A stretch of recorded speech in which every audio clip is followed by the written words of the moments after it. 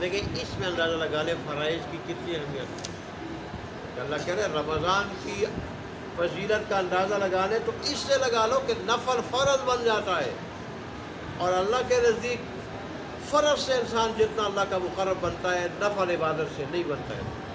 اس لیے تو اللہ نے اس کو فرض کیا ہے کہ وہ حضرت انسان کے لیے ضروری تھا، وہ فرض ضروری تھا، وہ عبادت ضروری تھی اوپر جانے کے لیے، اوپر جانے کے لیے، قریب جانے کے لیے، قرب حاصل ہونے کے لیے، تعلق مضبوط ہونے کے لیے، اللہ کی رضا کے لیے، غفلت دور ہونے کے لیے وہ ضروری تھی، تو اللہ نے ضروری قرار دی اس کو۔ ایسے دن میں وہ ہزاروں نمازیں پڑھوائے۔ ایک عالم نے 54,000 کا حساب لگایا تھا امام کو کتنا ملتا ہے۔ آج اگر کسی کے نزدیک وقت نہیں تو امام کے لیے اللہ ہمارے حال پہ رحم فرمائے اور ہمیں اس کی قدر کرنے کی توفیق عطا فرمائے، ہم اماموں کو قدر کرنے کی توفیق عطا فرمائے، اللہ ہمیں اخلاص نصیب فرمائے، اخلاص، اور اللہ تبارک و تعالی ہمیں متقی پرہیزگار بنائے۔ بہرحال